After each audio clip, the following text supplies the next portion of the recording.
বাংলা কথা লাইভে সকলকে স্বাগতম। বাংলা কথা আমাদের কণ্ঠে আপনার কথা। বাংলা কথা সংহতির কথা বলে, মানুষের কথা বলে। আর সেইজন্য আমাদের সঙ্গে সংযুক্ত থাকতে আমাদের ইউটিউব চ্যানেলটি লাইক করুন, সাবস্ক্রাইব করুন এবং আমাদের ফেসবুক পেজটি লাইক করুন, ফলো করুন। আমাদের আজকের আলোচনার বিষয় শেখ হাসিনার প্রত্যাবর্তনের গুঞ্জন ও সেনাবাহিনীর বর্তমান অবস্থান। এই বিষয় নিয়ে আমাদের সঙ্গে এই মুহূর্তে উপস্থিত রয়েছেন তরুণ ঘোষ, কলকাতা সাংবাদিক। বাংলাদেশের অনেক মানুষ তাকে চেনেন, তাকে নতুন করে পরিচয় করিয়ে দেবার আর কোনো প্রয়োজন নেই। আমাদের মধ্যে কিছুক্ষণ পরেই সংযুক্ত হবেন আরেকজন অতিথি, নিঝুম মজুমদার, ব্যারিস্টার সলিসিটর। তার জন্য আমরা অপেক্ষা করছি, আমাদের সঙ্গে সংযুক্ত হবেন এবং কথা বলবেন। তরুণদা, আপনি তো আমাদের আলোচনার বিষয়বস্তু শুনলেন, যে আজকে আমাদের আলোচনার বিষয়বস্তু কি। আপনি আমাদের মধ্যে উপস্থিত হয়েছেন, এই জন্য আপনাকে ধন্যবাদ জানাই, স্বাগতম জানাই এবং নমস্কার দাদা।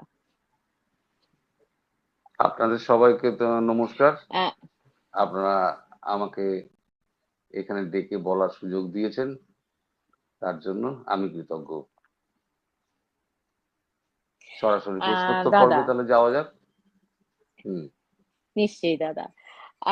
আমি আপনার কাছে প্রথমে যে প্রশ্নটি দিয়ে শুরু করব, যদিও আমাদের আজকের আলোচনার বিষয় বর্তমানের গুঞ্জন ও সেনাবাহিনীর বর্তমান অবস্থান, এই বিষয়ে আলোচনার আগে আজকের দিনের একটি অনলাইন এবং সোশ্যাল মিডিয়ার খুব আলোচনার একটি বিষয়বস্তু রয়েছে, সেটা হচ্ছে বর্তমান আহ, প্রধান উপদেষ্টা ডক্টর মোহাম্মদ ইউনূসের একটি ভিডিও আজকে আমরা দেয়া একটি ইন্টারভিউতে।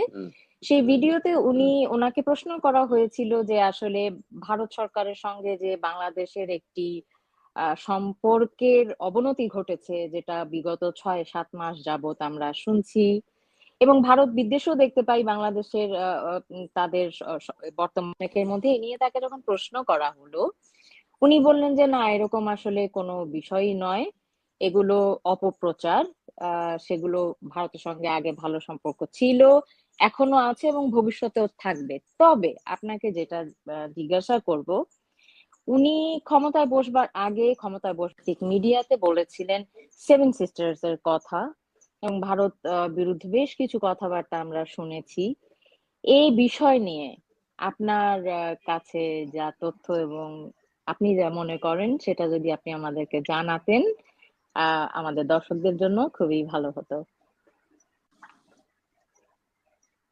আচ্ছা, নিজুম দাও এসে গেছেন।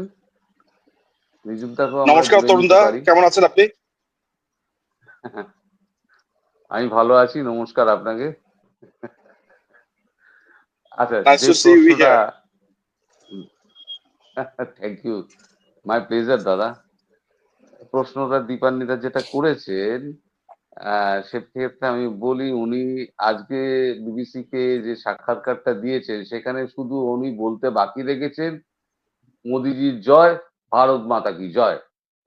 এখন আজকের দিনে মুশকিলটা হলো, আগে খুব সুবিধে ছিল, আমরা যখন প্রিন্ট মিডিয়ায় কাজ করতাম খুব সুবিধে ছিল, একটু বিপক্ষে লেখা হয়ে গেলে তারপরেই এখন মানে নেতারা বলে দিত আমার খবর খুব বিকৃত করে ছাপা হয়েছে। কিন্তু এখনকার দিনে অসুবিধাটা হয়েছে যে পুরোটা একদম ভিডিও ক্যামেরা বন্দি হয়ে যায়। তিনি যা বলেন এটা একেবারে পুরো রেকর্ড হয়ে যায়। এই রেকর্ডটা কোনো মতেই বোঝা সম্ভব নয়, আর সোশ্যাল মিডিয়ায় ছড়িয়ে গেলে তো কোনোভাবেই আর আটকানো সম্ভব নয়। উনি এর আগে দুখানা মানে ইন্টারভিউ সম্পত্তি আমার মনে পড়ছে, সেখানেও তিনি বলেছেন যে ভারতের সঙ্গে আমাদের কোনো সম্পর্কে কোনো অবনতি হয়নি, ভারতের সঙ্গে সম্পর্ক আমাদের খুব নিবিড় এবং যোগাযোগ খুব অত্যন্ত সুদৃঢ়, এবং আমাদের দুপাশে দুটো মহাশক্তি। আজকে আমি একটা ভিডিও আমি করেছি, সেখানে ওইটা আমি ভিডিওটা জুড়ে দিয়েছি। একটা হলো চীন আর একটা হলো ভারতবর্ষ। এই দুই মহাশক্তির মাঝখানে হচ্ছে গিয়ে আমাদের অবস্থান। তাহলে এই দুই মহাশক্তি যখন উঠবে, তার সাথে সাথে আমরাও উঠব।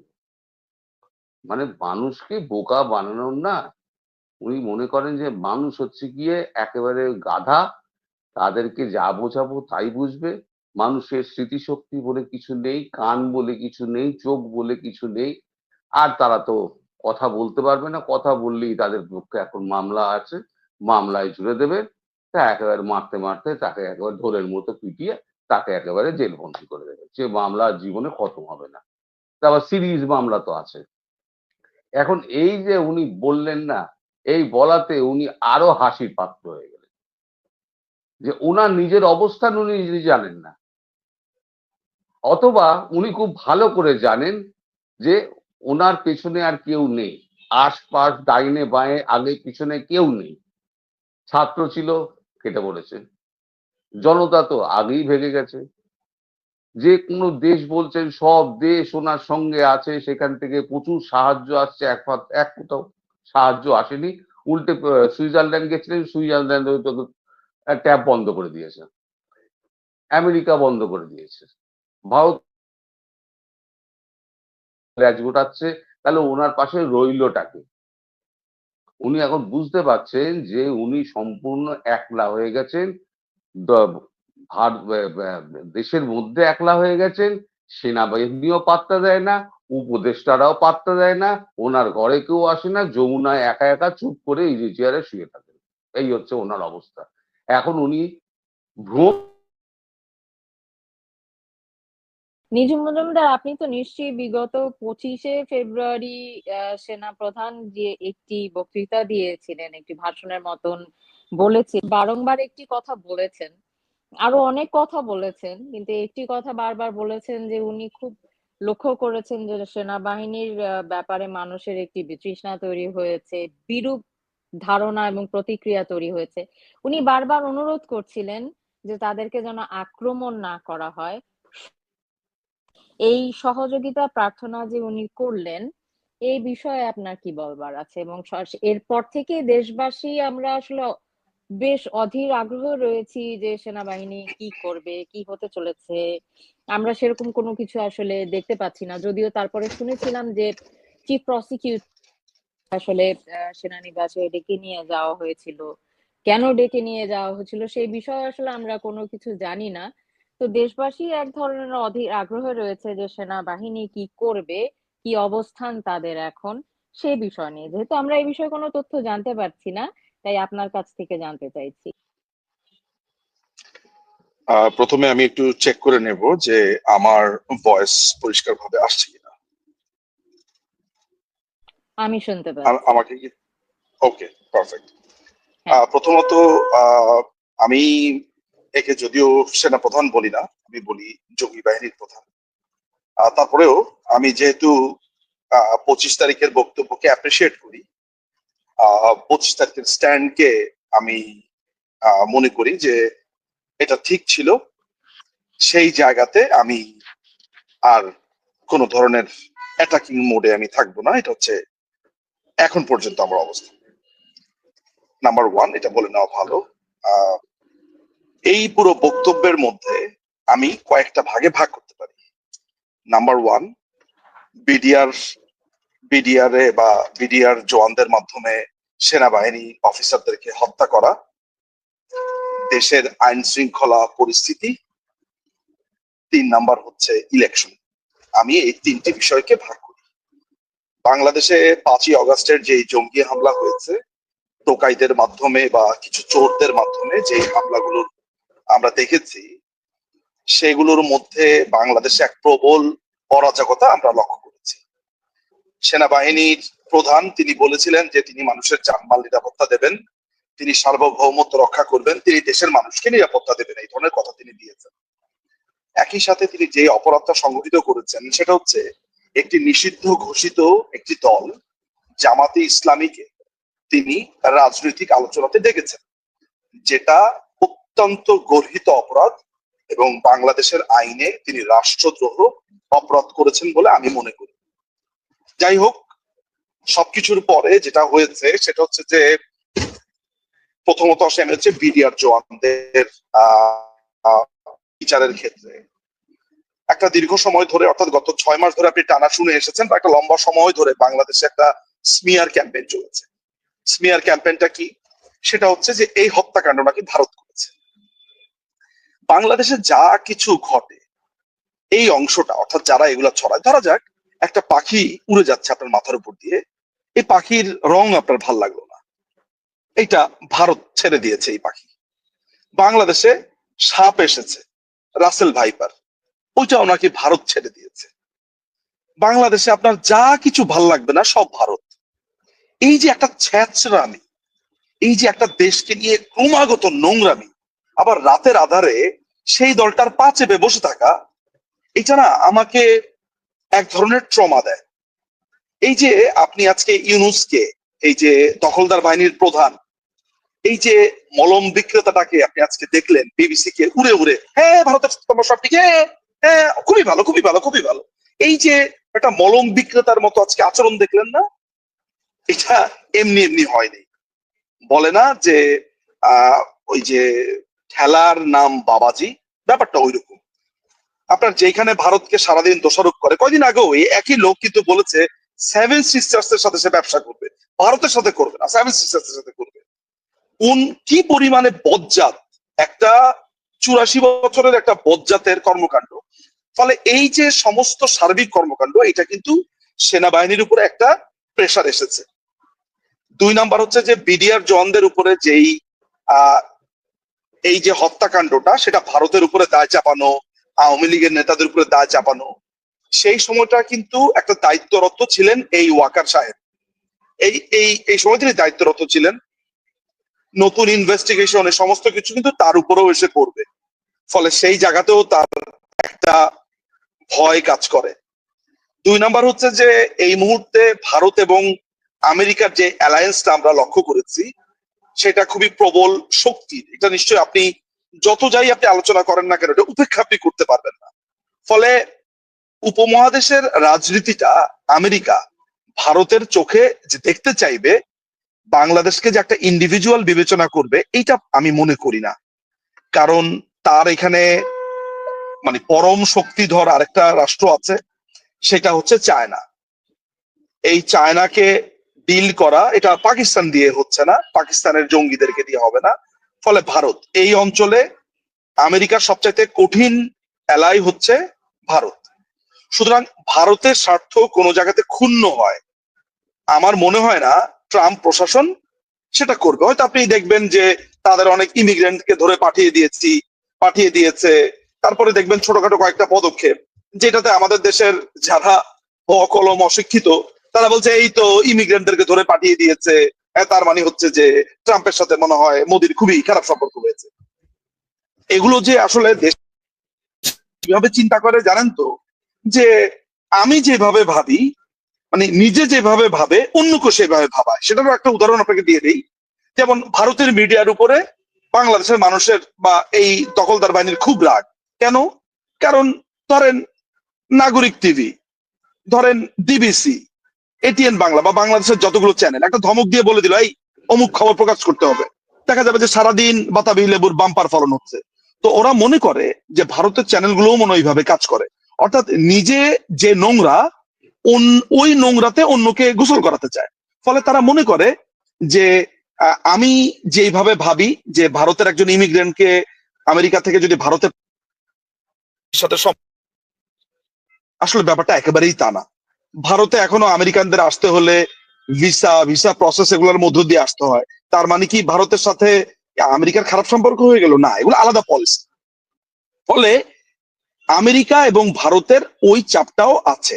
এবং আমি, এটা আমার ব্যক্তিগত মতামত, মাথায় রাখতে হবে যে আমার এখানকার কোনো মতামত অনেকেই মনে করে যে এটা মনে হয় আওয়ামী লীগেরই মতামত, একেবারেই তা না।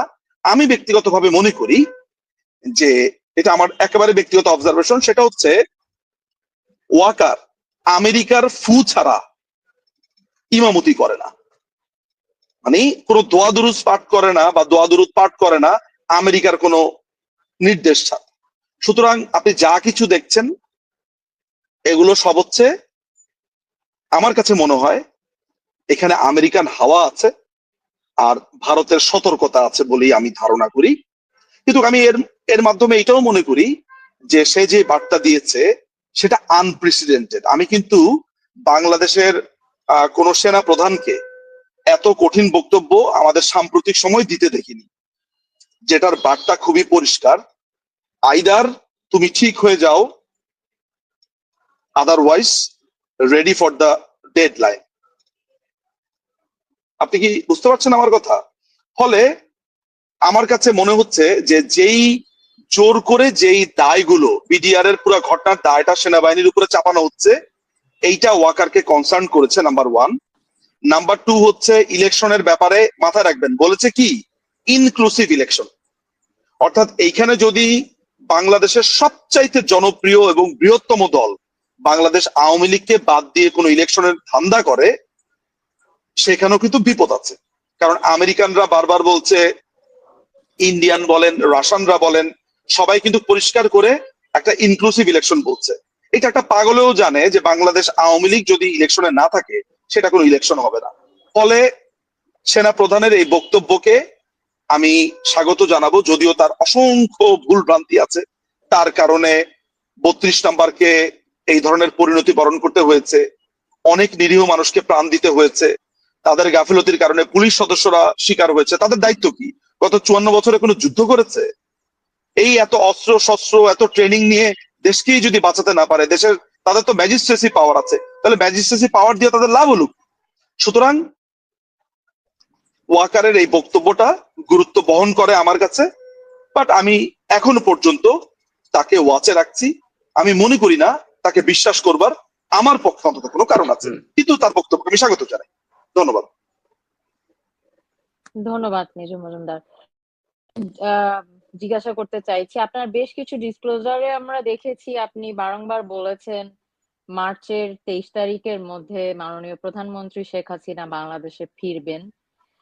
যেটা হয় আসলে, যদিও নিঝুম মজুমদার বললেন যে আমার কোনো কথাকে আপনার আওয়ামী লীগের বক্তব্য মনে করবেন না, কিন্তু আপনাদের ইনফরমেশন থাকে, অনেক অনেক আভ্যন্তরীণ সংযোগ থাকে, আপনাদের কথার উপর আসলে মানুষ অনেক নির্ভর করে, আমি আস্থা কিন্তু এই কথা বলিনি, এটা সেই তরুণদা বলেছেন, তরুণদা নিশ্চয়ই ব্যাখ্যা করবেন। তরুণদা বলেছে, রাইট। তরুণদা, আপনি একাধিকবার বলেছেন যে মার্চ মাসের মধ্যে মাননীয় প্রধানমন্ত্রী শেখ হাসিনা বাংলাদেশে আসবেন এবং এরকম একটি গুঞ্জন বাংলাদেশে শুরু হয়েছে। তো আমাদের বাংলা কথার প্ল্যাটফর্মের মাধ্যম থেকে আমাদের কাছে আজকে প্রচুর দর্শক আমাদের কাছে বারংবার এটাও একটি কারণ যে আমরা আজকের লাইভটি আসলে আয়োজন করেছি। আপনি এই বিষয়ে যদি একটু বলতেন যে এর ভিত্তি কি এবং এ কতখানি সত্য, এবং দেশের মানুষ কিছুটা যেন অনেকে অপেক্ষাই করতে শুরু করেছে, এ নিয়ে কি আপনি আমাদের কিছু বলবেন আমাদের দর্শকদের উদ্দেশ্যে? বেশ। আমি এই যে আমি যে এই মার্চ মাসে ফেরার ব্যাপারটা, আমার কথা শোনা যাচ্ছে এবার? মার্চ মাসে ফেরার ব্যাপারটা আমি যখন বলতে শুরু করি সেটা হচ্ছে 4 মাস আগে। আমি বলেছিলাম মার্চে উনি 2025-এর মার্চে উনি বাংলাদেশে ফিরবেন। তার পেছনে একটা কারণ আছে। বাংলাদেশের ভারতবর্ষের ইতিহাস যদি আপনি দেখেন, কূটনৈতিক ইতিহাস, এবং সব বড় দেশই যারা শক্তিশালী দেশ আছে তাদের কূটনৈতিক ইতিহাস যদি দেখবেন, তারা কিন্তু কূটনীতিতে সবসময় 10-20 বছর এগিয়ে ভাবা হয়। আর এখানে যে ট্রাম্প যে জিতে আসছেন, সেটা কিন্তু ভারতবর্ষ অনেক আগেই জানতো, রাশিয়া জানতো, চীন জানতো, যার জন্য চীন তড়িঘড়ি করে ভারতবর্ষের সঙ্গে সীমান্ত সমস্যাটা মিটিয়ে নিয়েছে। আমাদের লাদাখ, প্যাংগং সহ যে 6টা জায়গায় যে সীমান্ত সমস্যা রয়েছে, চীনের সঙ্গে সীমান্ত সমস্যা ছাড়া আমাদের সঙ্গে কোনো সমস্যা নেই। বা রাশিয়া আমাদের চিরকালীন বন্ধু, বহুদিনের পুরনো পরীক্ষিত বন্ধু। আর এখন চীন আমাদের সঙ্গে সঙ্গে চলছে। মাঝে একটু বাংলাদেশের ভেতরে একটু ঢুকেছিল, যখনই শুনলো ও MSS মিলিটারি সিক্রেট সার্ভিস, ওদের যে চায়নার যেটা আছে, তাদের কাছ থেকে যখন খবরটা পেল যে ট্রাম্পই একেবারে ব্যাপক ভোটে জিতে আসবে, ভূমিধস ভোটে জিতে আসবে, তখন চায়না বুঝে গেল যে আমার উপরে ট্যারিফটা কিন্তু এবার 100% লাগাবে। তাহলে আমার বিকল্প বাজার কি? বিকল্প বাজার হচ্ছে আমার তাহলে 140 কোটির দেশ ভারতবর্ষ, তাহলে ভারতবর্ষের সঙ্গে নেগোসিয়েশনটা শুরু করো। এটা গেল এই দিকে। এবার ভারতবর্ষ কি ভাবছে যে আমার এইখানে আমার পার্শ্ববর্তী রাষ্ট্র একটা বাংলাদেশ, একটা ছোট রাষ্ট্র, আমার পেটের মধ্যে একটা ক্যান্সার হয়েছে, এই ক্যান্সারটাকে আমার অপারেট করতে হবে। ক্যান্সারটাকে অপারেট করতে গেলে তার কি দরকার? সেটা হচ্ছে বাইডেন যদি আসতো তাহলে একরকম ভাবে ভাবা হতো, ট্রাম্প আসছে, সুতরাং একরকম ভাবে ভাবা হচ্ছে। এই যে ট্রাম্প জিতে আসার অনেক আগে তিনি একবার সেপ্টেম্বর মাসে তিনি একবার দাদা আমি একটু ইউএস ইন্টারাপ্ট গেলেন। করছি, ক্যান্সার বলতে কি আপনি বাংলাদেশকে বুঝিয়েছেন নাকি বাংলাদেশে উদ্ভূত জঙ্গি আক্রমণের যে জঙ্গিদের পরিস্থিতি জঙ্গিদের সেটাকে? জঙ্গি হ্যাঁ, ক্যান্সার তো একটা রোগ, একটা শরীরের একটা অংশে একটা রোগ হয়েছে, একটা লিভারে ক্যান্সার হয়েছে, বা একটা অন্য জায়গায় কোথাও একটা পেটের মধ্যে একটা ক্যান্সার হয়েছে, বা যে কোনো জায়গায় হয়েছে। এই যে এরা এরা হচ্ছে একটা ওই ওই অঙ্গ একটা একটা প্রত্যেক একটা মিলিতভাবে কয়েক লক্ষ 18 কোটি দেশের মানুষ, সেখানে এরা কত হবে, লাখ দুয়েক হবে। এই লাখ দুয়েক জীবাণুকে আপনি কি বলবেন, এরা তো ক্যান্সারই হবে। তো ওই অংশটা হচ্ছে ক্যান্সার। বাংলাদেশ মোটেই ক্যান্সার নয়। বাংলাদেশের আমি বলি 99.9% মানুষ ভালো। এই 0.1% এই বাঁদরামো যেগুলো করছে সেইগুলো হচ্ছে গিয়ে ক্যান্সার। সুতরাং সেই জীবাণুটাকে নষ্ট করতে হবে। তো তখন থেকে ভাবা একটা ভারত কি করে, ভারত সবসময় একটা যে কোনো সমস্যাকে প্রজেক্ট হিসেবে নেয়, যে এই প্রজেক্টটা আমি 6 মাসে শেষ করব, এই প্রজেক্টটা আমি 1 বছরে শেষ করব, এটা 2 বছরে শেষ করব, এটা 5 বছরে শেষ করব। বাংলাদেশের সমস্যাটা ঘাড়ের ওপরে এসে পড়েছে, সুতরাং বাংলাদেশের সমস্যাটা আমরা ঠিক করব 6 মাসের মধ্যে। প্রজেক্টটা নেওয়া হয়েছিল এইটা। সেই প্রজেক্টের একটা ডেডলাইন ছিল, সেটা হচ্ছে মার্চ। এবার আমি বোঝাতে পেরেছি আমি কেন বলেছি মার্চ। এই প্রজেক্টটা যখন নেওয়া হয়, অজিত দোভাল নেন প্রজেক্টটা, এবং জয়শঙ্করজি, এই যে আমাদের 4টে মাথা রয়েছে না, অজিত দোভাল, জয়শঙ্কর, অমিত শাহ এবং প্রধানমন্ত্রী মোদী, এই 4টে যে পিলার রয়েছে না, এই 4টে পিলার অবশ্যই রাজনাথ সিং, অবশ্যই রাজনাথ সিং। তো এই 4টে পিলারই কিন্তু সমস্ত ভারতবর্ষের কূটনীতিটাকে ধরে রেখে দিয়েছে। যত দেরি হবে তত কিন্তু এই উচ্ছৃঙ্খলতা বাড়বে এবং আরো বেশি সমস্যা ভারতে তৈরি হবে। ভারত কি করলো, চুপি চুপি সমস্ত ওই যত বর্ডার এরিয়া গুলো ছিল, বর্ডার এরিয়া গুলো সমস্ত সিল করতে আরম্ভ করলো। আমাদের এখানে ওয়েস্ট বেঙ্গলে সব থেকে বড় সমস্যা ছিল, সেটা হচ্ছে জমি সমস্যা। কারণ আহ তৃণমূল সরকারের একটা নীতি হচ্ছে, কারো জমি আমরা জোর করে নেব না, এটা ছিল নীতি। তার থেকে ওই বেড়া দেওয়ার সমস্যা, 2000 কিলোমিটারের একটা বেড়া দেওয়ার একটা সমস্যা কিন্তু রয়ে গেছিল। যখন মোদিজি ডেকে যখন বললেন যে এটা ন্যাশনাল সিকিউরিটির ব্যাপার, এইখানে কিন্তু আপনি কিন্তু কোনো রকম বাধা দিতে পারবেন না, তখন মমতা ব্যানার্জি একটা কথাতেই মানে ওই স্বীকার করে নিয়েছিলেন, যেখানে ন্যাশনাল ইস্যু রয়েছে সেখানে আমি আপনার সঙ্গে।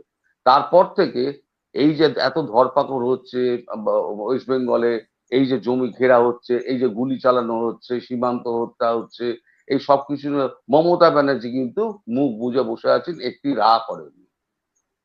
দিন শেষে আমাদের দেশের পলিটিশিয়ান হোক আর যেই সাধারণ নাগরিক হোক, আমরা কিন্তু দেশভক্ত। আমরা পার্লামেন্টের মধ্যে আমরা কাদা ছোড়াছুড়ি করি, আমরা কুত্তা বিড়ালের মধ্যে ঝগড়া করি, সেটা হচ্ছে আমাদের ব্যাপার।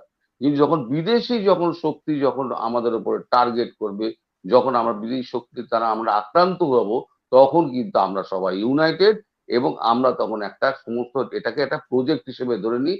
এই প্রজেক্ট মার্চ মাসের মধ্যে শেষ করবে ইন এনি হাউ, সেটা যে করে হোক, আচ্ছা, আমরা সে মিলিটারিলি হোক, সে বুঝ কূটনৈতিক ভাবে হোক, মার্চ মাসের মধ্যে শেষ হবে। আশা করি আমি ক্লিয়ার করতে পেরেছি কেন আমি মার্চ মাস করেছি। একদম ক্লিয়ার দাদা, একদম ক্লিয়ার। নিজুম মজুমদার, আপনার কাছে জানতে চাইবো যে নাগরিক পার্টি, তো একটা আমরা কথা একটা একটা বাংলাদেশে কথা যে পার্টি, একটা কথা হ্যাঁ দীপান্বিতা, একটা নিশ্চয়ই কথা দাদা, বলুন বলতে বাকি বলুন। আছে। হ্যাঁ দাদা, বলুন এখানে বলুন।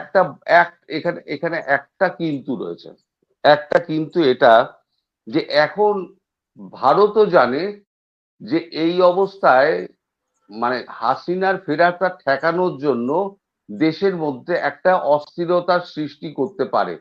এই ব্যাপারে কিন্তু আমি 3-4-5 আগে একটা ভিডিও আমি করেছিলাম, যে হাসিনার ফেরা করতে ব্যর্থ করতে এরকম চক্রান্ত একটা প্ল্যান করা হচ্ছে।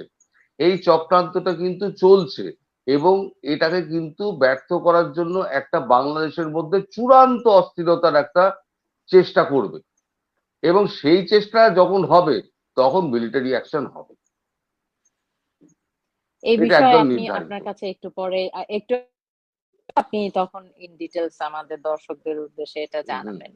নিঝুম, আপনাকে যেটা জিজ্ঞাসা করছিলাম, জাতীয় নাগরিক পার্টি, বাংলাদেশে আওয়ামী লীগ রয়েছে, বিএনপি রয়েছে, তাদের প্রত্যেকটি রাজনৈতিক দলের একটি আদর্শিক সেটব্যাক থাকে, একটি আদর্শিক অবস্থান থাকে। তো ক্লিয়ার করলেন, আসলেন, তারা সেকেন্ড রিপাবলিকের কথা বললেন, যে সম্পর্কে আসলে বাংলাদেশের মানুষের সকলের এই নতুন আইডিয়া, এই বিষয়টা সম্পর্কে ধারণা রয়েছে কিনা এই ব্যাপারেও আমরা জানি না। গণপরিষদ নির্বাচনের কথা বললেন, এই বিষয়ে আসলে সাধারণ মানুষ অবগত কিনা আসলে আমরা জানি। মানুষ হয়তো গণতন্ত্র শব্দটার সাথে, সমাজতন্ত্র শব্দটার সাথে আসলে পরিচিত। এদের আসলে এই যে অবস্থান, এটা কি ধরনের অবস্থান এবং এদের ভবিষ্যৎ কি?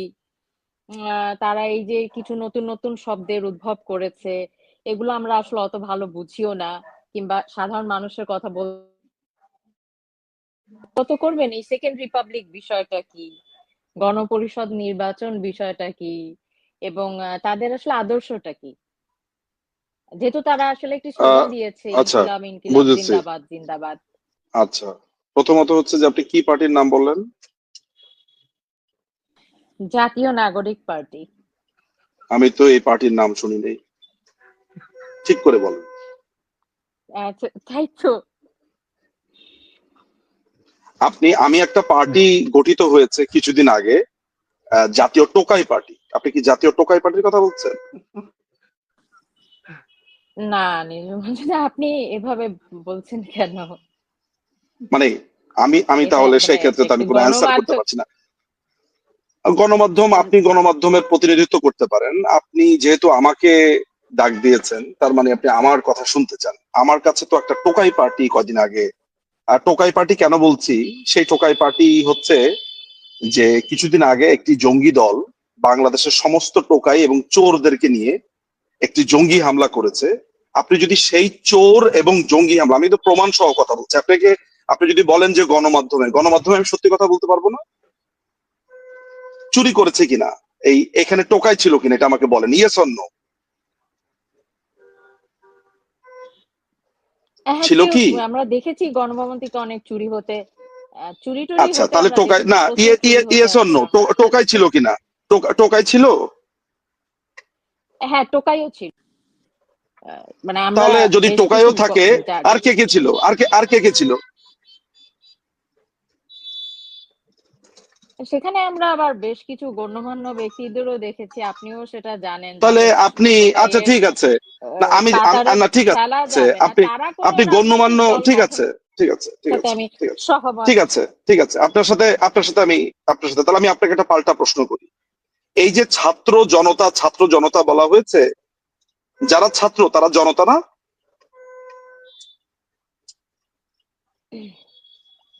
নিশ্চয়ই। যারা জনতা তো ছাত্র বটেই। তারা তো, জনতা তার যারা ছাত্র যারা ছাত্র তারা তো জনতাই। তাহলে যদি টোকাই এখানে থেকে থাকে, তা আপনি শুধু টোকাইয়ের কথা বাদ দিয়ে আপনি গণ্যমান্য ব্যক্তির কথা বলেন কেন? আমার কাছে, আমি টোকাই বলবো, আমি টোকাই দেখেছি তাই টোকাই বলবো। আর তারা চুরি করেছে কিনা, মানে প্রথমে আমাদেরকে আচ্ছা কিন্তু দেখুন, ডিসকোর্স তৈরি করার ক্ষেত্রে আপনাকে পলিটিক্যালি কারেক্ট হতে হবে এবং গ্রামাটিক্যালি কারেক্ট হতে হবে। আচ্ছা, আমি এই আলোচনাটাতে আমি রিজিউম করছি। আমি যেহেতু গাড়ির মধ্যে, আমি গাড়ি থেকে নেমে 1 মিনিটের ভেতরে আমি রিজিউম করব এবং আপনাকে আমি ডিটেইল এই ব্যাপারটাতে বলবো। আমার ধারণা দর্শকদের এটা জানা উচিত এবং পলিটিক্যালি এন্ড গ্রামাটিক্যালি তাদের কারেক্ট থাকা উচিত।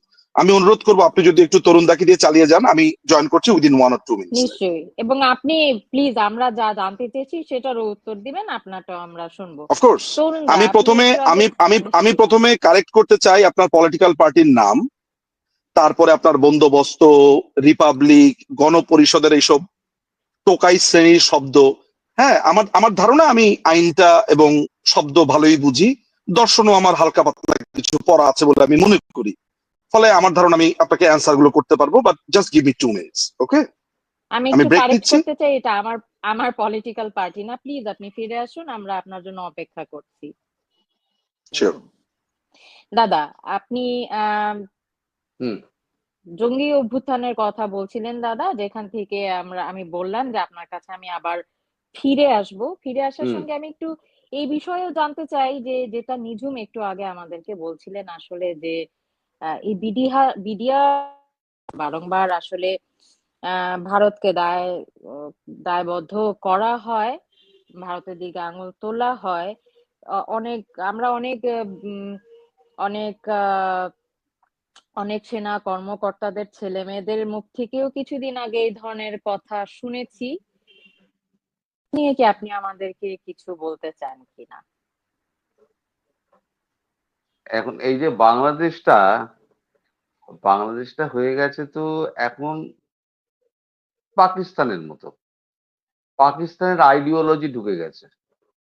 এখন ভারত কেটে হয়েছে বাংলাদেশ, মানে ভারতের সন্তান বাংলাদেশ, এই পাকিস্তান। পাকিস্তান থেকে কেটে ভারত করে দিয়েছে বাংলাদেশ। তাহলে বাংলাদেশ কি হলো? বাংলাদেশ হলো ভারতবর্ষের নাতি। আইডিওলজিক্যালি বলতে গেলে ভারতবর্ষের নাতি। এখন সেক্ষেত্রে যদি আমি বলি যে এই সমস্ত ব্যাপারটা ফিরে এসছে একেবারে পাকিস্তানের যে মানে এটা আইডিওলজিটা, সেটাই এখন আউড়ে যাচ্ছে আমাদের এই বাংলাদেশের লোকজন।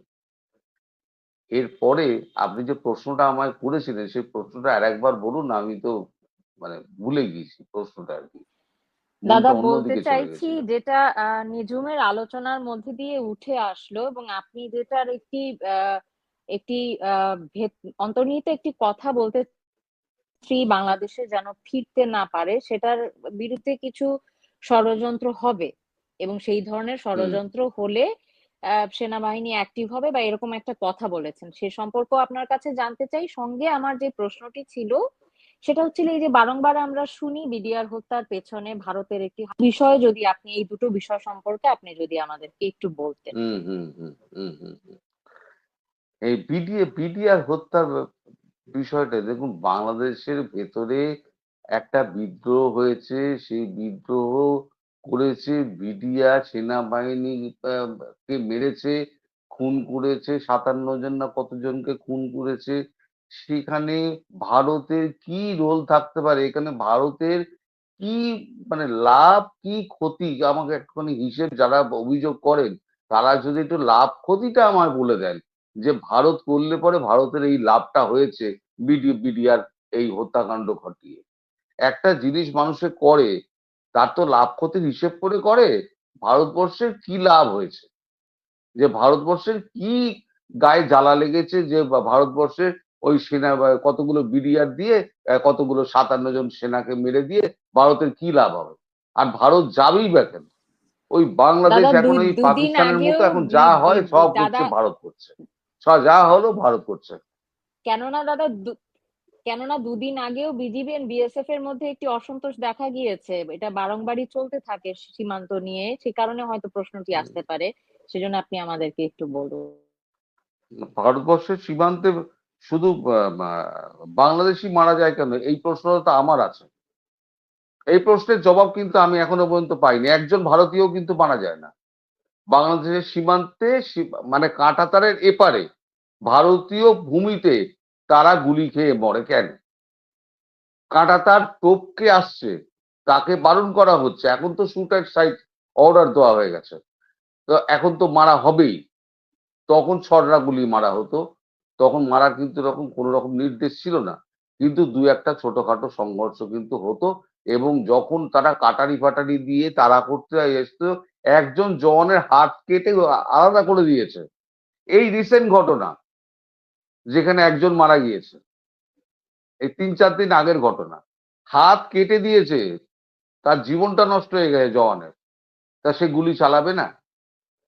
ভারতীয় ভূমিতে ঢুকে তুমি ভারতীয় সীমান্ত রক্ষীকে তুমি কুড়াল দিয়ে আঘাত করছো, তুমি চাপাতি দিয়ে আঘাত করো, তোমার এত বড় সাহস!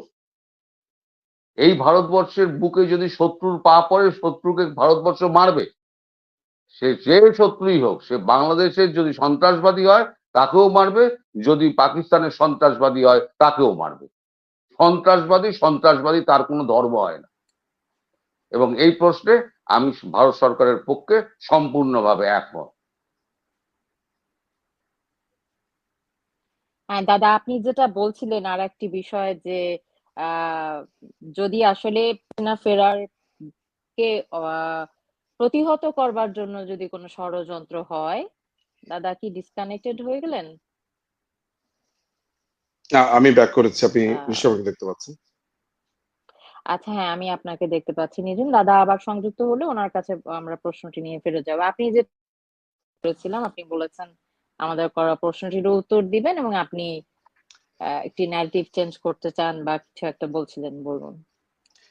রাইট, আমি যেটা আপনাকে বলছিলাম সেটা হচ্ছে যে আপনি যেই নাগরিক পার্টি নামে একটি পার্টির কথা বলছিলেন, সেই পার্টিকে আমি চিনি না। এইটা আসলে একটা টোকাইদের পার্টি। এটাকে আমি টোকাই পার্টি বলি, বিকজ এই জঙ্গি হামলার সময় আমি অসংখ্য জঙ্গি এবং টোকাইকে দেখেছি, ফলে এটা টোকাই জঙ্গি পার্টি এই নামটাও হতে পারে। এবং এরা চুরি করেছে, এরা হাঁস মুরগি, বদনা, কোমোড, তারপরে টেবিল, ফ্যান, যেমন আব্দুল তুষার, সে আপনার চেয়ার চুরি করেছে, কায়সার হামিদ প্রিন্টার চুরি করেছে। হ্যাঁ, সো এই ধরনের অনেক পরিচিত মানুষদেরকে আপনি বিভিন্ন চৌর্য বৃত্তির সাথে দেখেছেন। ফলে আপনি যে গণ্যমান্য ব্যক্তিদের কথা বলছেন, নিশ্চয়ই বুঝতে পারছেন যে কি অবস্থা। আচ্ছা, এটা একটা ব্যাপার। এখন সেকেন্ড ব্যাপার হচ্ছে সেকেন্ড রিপাবলিক। সেকেন্ড আসলে হয়েছে কি, আম, ব্যাপারটা এমন, এক বইয়ের পাঠক খুব ভয়ঙ্কর একটা ব্যাপার দীপান্বিতা। কেউ যদি একটা বই পড়ে, ধরা যাক কেউ ঠাকুরমার ঝুলি পড়ে এসেছে, কেমন, ঠাকুরমার ঝুলি পড়ে ধরা যাক আমাদের সাথে আজকে টক শোতে এসেছে। তরুণদা আর আমি গল্প করছি আন্তর্জাতিক রাজনীতি, বাংলাদেশ, এইসব নিয়ে। তো যিনি ঠাকুরমার ঝুলি পরে এসেছেন, তিনি যেটা করবেন, যেহেতু তার শুধু ঠাকুরমার ঝুলি পরা আছে, ধরা যাক আপনি প্রশ্ন করলেন যে বাংলাদেশের রাজনীতি নিয়ে আপনি কি ভাবছেন, তিনি বলবেন যে বাংলাদেশের রাজনীতি নিয়ে আমি ভাবছি, আপনাকে ভাবছি একটা ভূত এসে সম্ভবত আপনাকে রাতে কামড় দিয়ে যাবে। ওই কামড়ের পরে আরেকটা মামদভূত আসবে, মামদভূতের পরে আরেকটা রাক্ষস আসবে। তো এই আলোচনাতে নিশ্চয়ই আপনি বিস্মিত হয়ে যাবেন। ইটস এ মিনিংলেস আলোচনা, কি বলছে এইসব? কারণ সে ঠাকুরমার ঝুলিতে মামদভূত আর রাক্ষস পড়েছে, তার তো আর কিছু জানা নেই।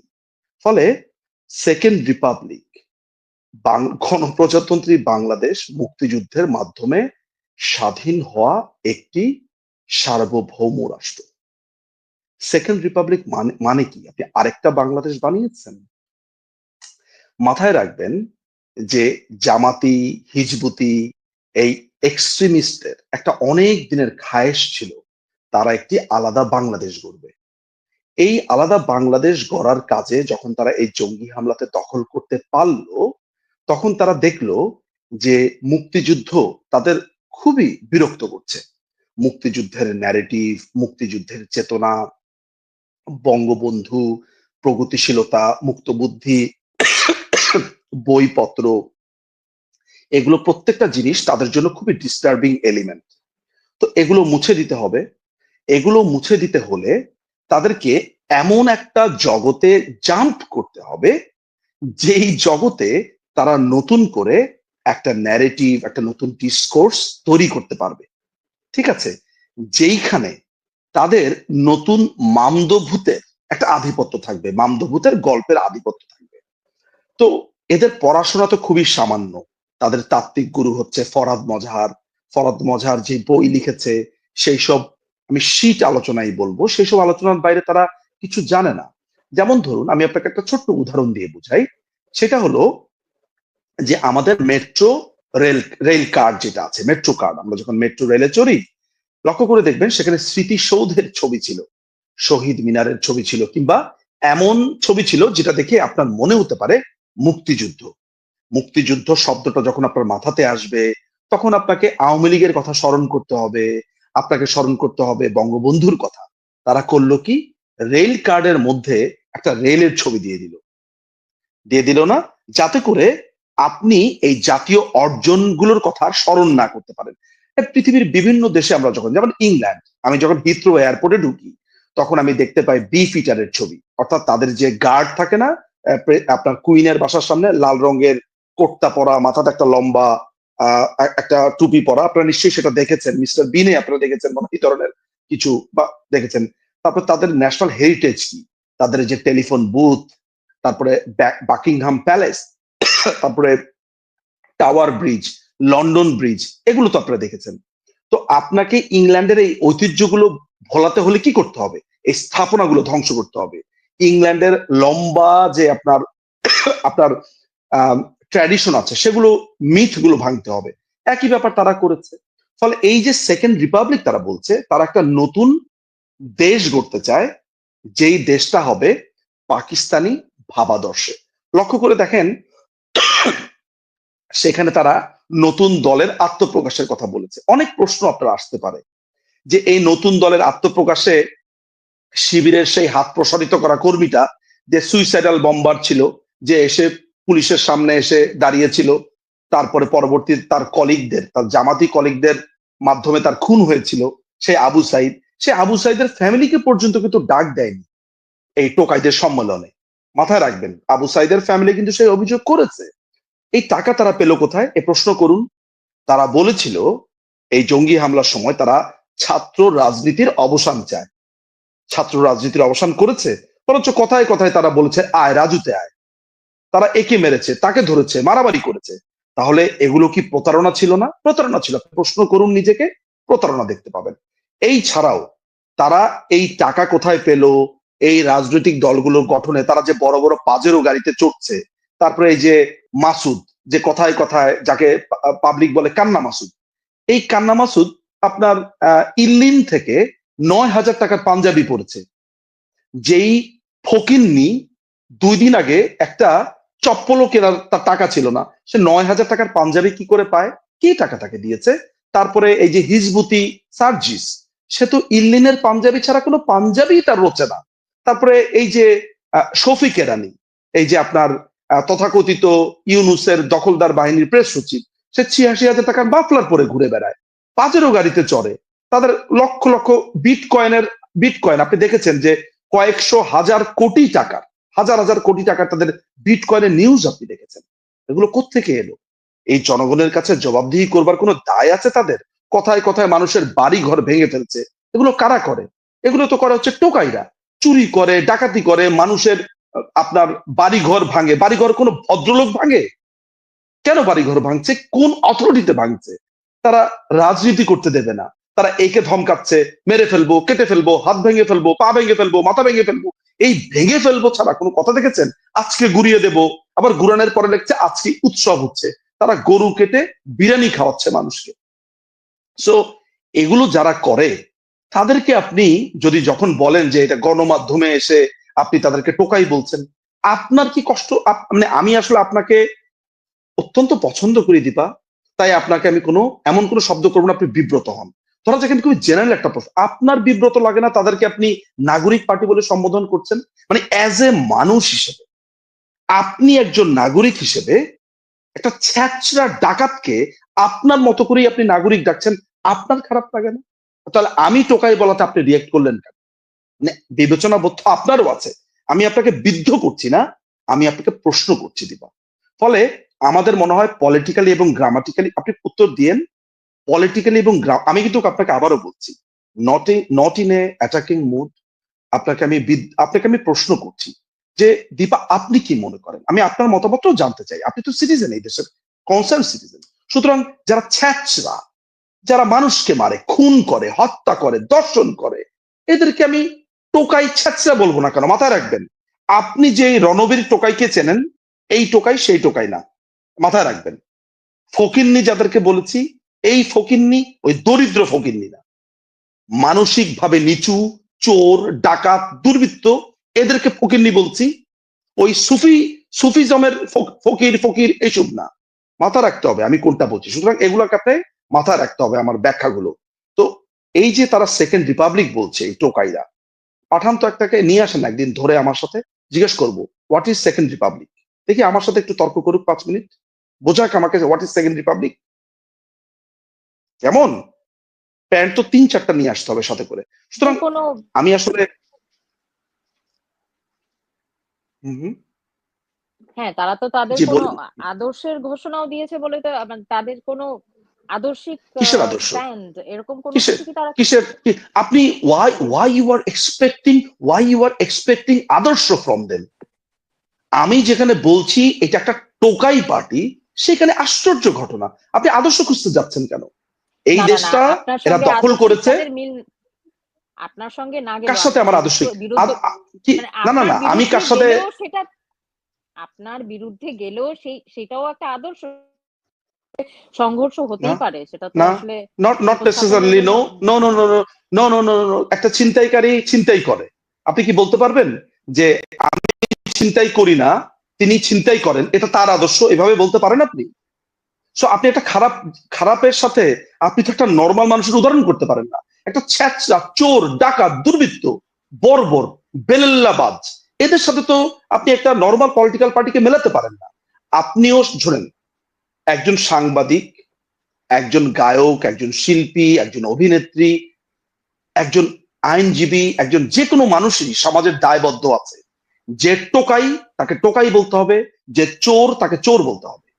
এটা হচ্ছে সামাজিক তাকে উপাধি, বুঝতে পারছেন? এই হচ্ছে ব্যাপার।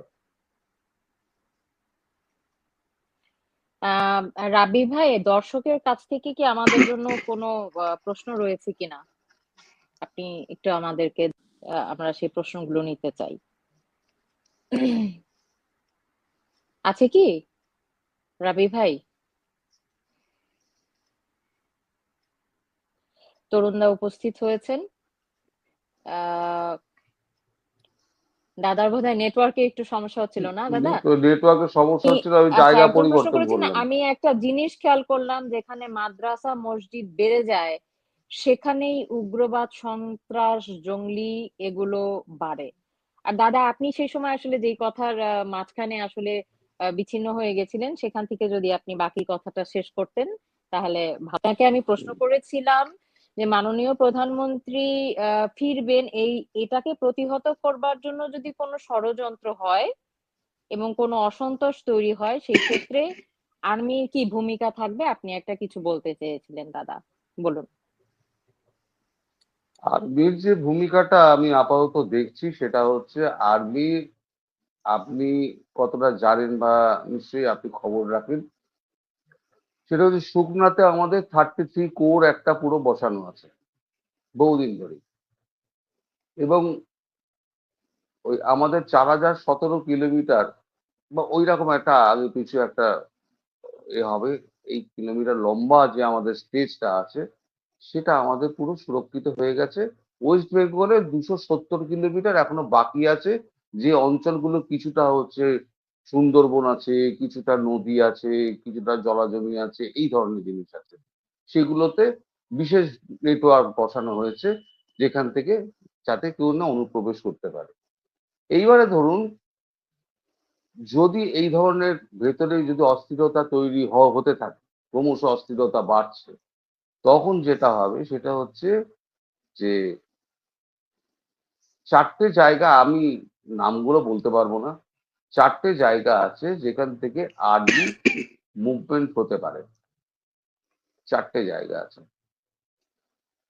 এবং কিছু কিছু ইনস্টলেশন ঠিক করে দেওয়া রাখা আছে। ইনস্টলেশন যেগুলো মানে বিভিন্ন রেঞ্জের আছে, কোনোটা 300 কিলোমিটার, কোনোটা 200 কিলোমিটার, এরকম বিভিন্ন রেঞ্জের আছে। তো সেগুলো টার্গেটও ফিক্স করা আছে। আর এখন কি, এখন শুধু সুইচ টেপার ব্যাপার। এখন ভারত কোনো মতেই চায় সে না ধরনের কোন যে একটা ফুল ফ্লেজেড ওয়ারে যাক।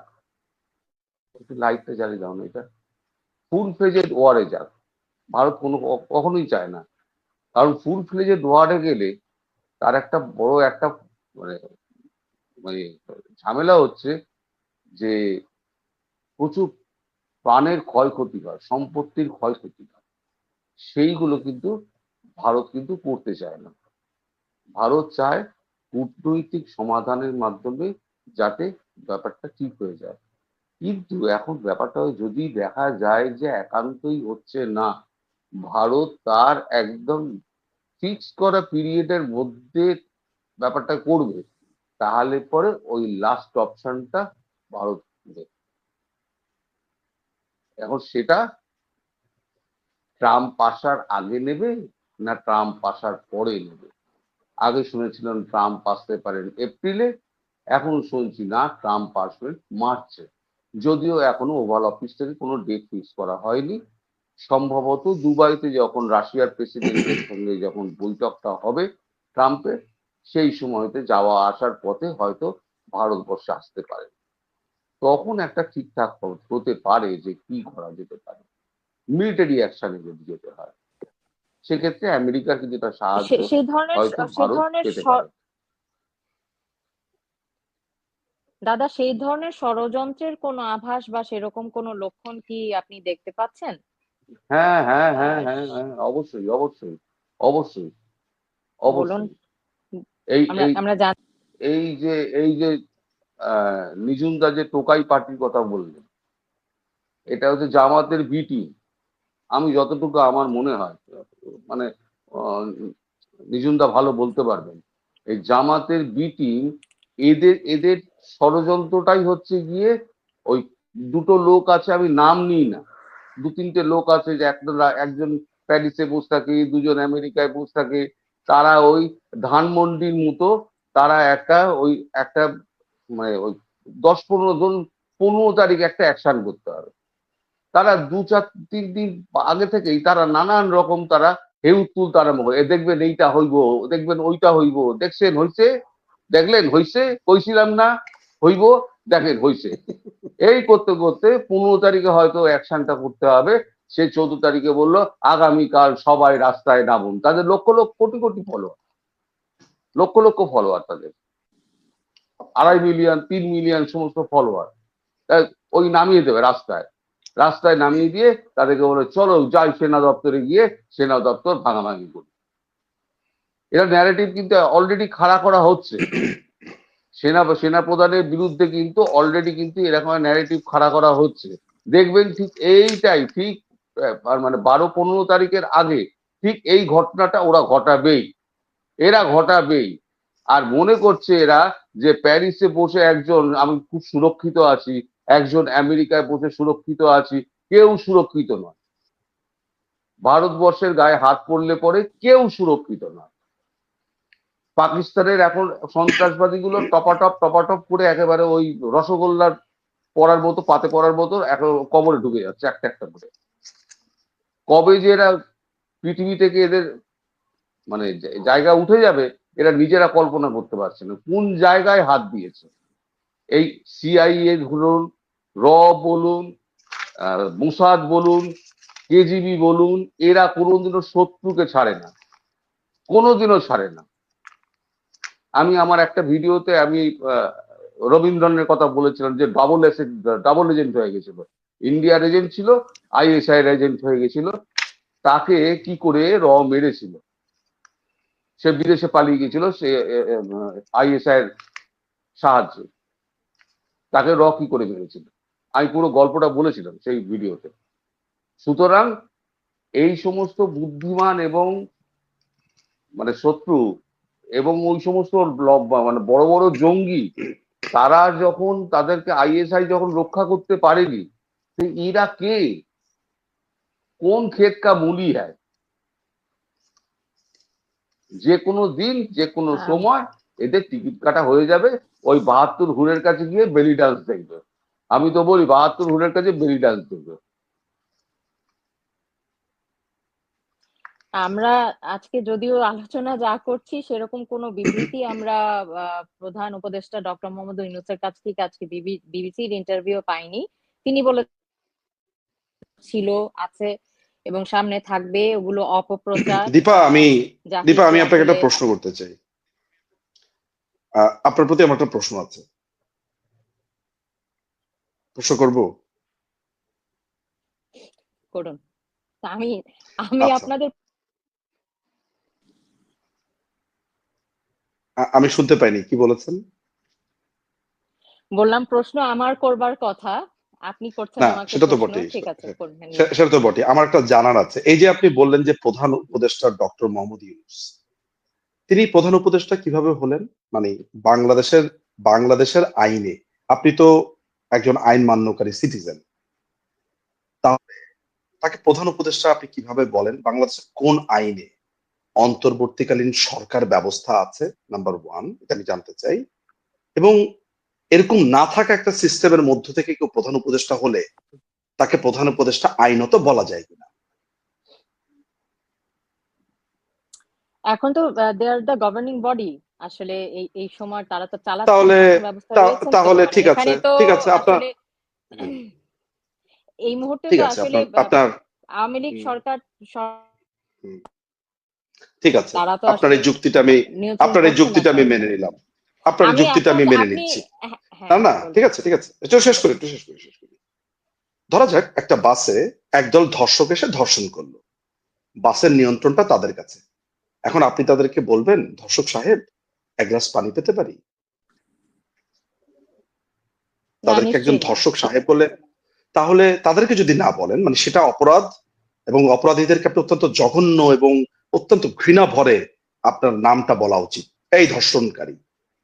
তো একই ব্যাপার তো দখলকারী। তাহলে আপনি দখলকারী প্রধান উপদেষ্টা কেন বলছেন না? মানে আমি এটা জানতে চাচ্ছি, আউট অফ কিউরিসিটি। দেখুন, আমরা জানি যে সংবিধান অনুযায়ী আসলে এটা একটি অবৈধ সরকার। অবৈধ সরকারের প্রধান উপদেষ্টা ডক্টর মোহাম্মদ ইউনূসের ব্যাপারে কথা বলছিলাম।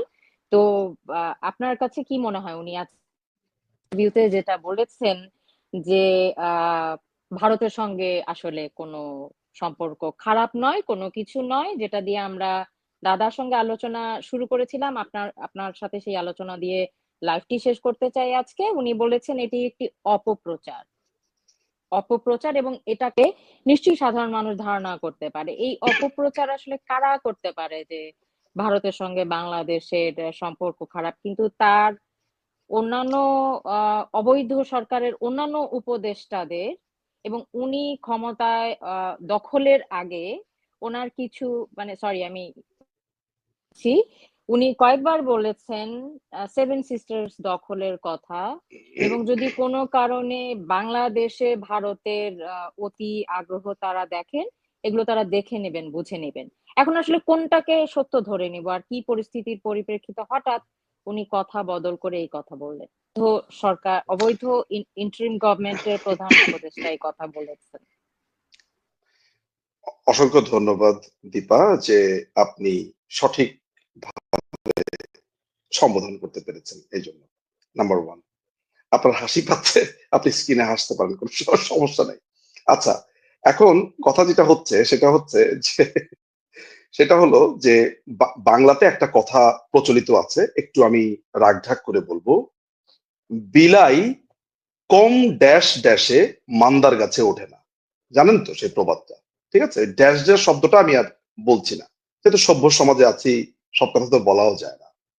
তো বিলাই কেন মান্দার গাছে উঠেছে এটা আপনাকে বুঝতে হবে, কারণ এর থেকে শক্তিশালী বিলাই তাকে দৌড়ুনি দিয়েছে। বুঝতে পারছেন? তো আপনাকে আমি কয়েকটা উদাহরণ দেখাই। হ্যান কারেঙ্গা, ত্যান কারেঙ্গা, 4 দিনের ভেতরে কলকাতা দখল কারেঙ্গা। অথচ যে লোকটা বলছে কলকাতা দখল করবে, তার নাতি আমাকে বলছে এই লোকটা ডায়পার পরে। আপনি মানে রিয়েলি তার এক নাতি আমাকে বলছে যে ভাইয়া আমার দাদু তো ডায়পার পরে, উনি কিভাবে দখল করবে? হ্যাঁ, কি অদ্ভুত ব্যাপার। সুতরাং এই ডায়পার পরা বিজ্ঞানীরা যখন একটা দেশ দখল করতে চায়, তারপরে এই অবৈধ দখলদার টোকাই বাহিনীর প্রধান, সে যখন বলছে যে সেভেন সিস্টার্স এর সাথে ব্যবসা করবে, কেন সেভেন সিস্টার্স এর কোনো মা বাপ নাই? সেভেন সিস্টার্স এর দেশটা কি? সেভেন সিস্টার্স কোনো দেশের নাম? তার মানে সে একটা ইঙ্গিত দিল যে এইরকম নামে একটা দেশ হবে, সেভেন সিস্টার্স। সুতরাং এটা ভারতের সাথে ব্যবসা করার বদলে বলছে, এটা তো খুবই ভয়ঙ্কর একটা ব্যাপার। তার যখন এই অবৈধ দখলদার বাহিনীর যে এই কথিত আপনার রাম উপদেষ্টা যেটা আছে, এই যে যেটা মানে দেখেছেন তো, এই যে জঙ্গি মাহফুজ, সে আপনার বলছে যে ভারতের ম্যাপ সে চেঞ্জ করে বলছে যে বাংলা দখল করে নেবে, এটা বাংলাদেশের অংশ করবে।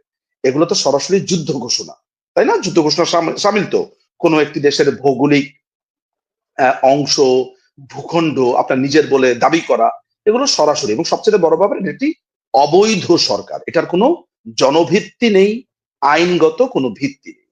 সুতরাং এই যে বলছে তারা ভারতের সাথে কোনো সমস্যা নেই, আপনি তার বডি ল্যাঙ্গুয়েজ ও জানে সমাগত।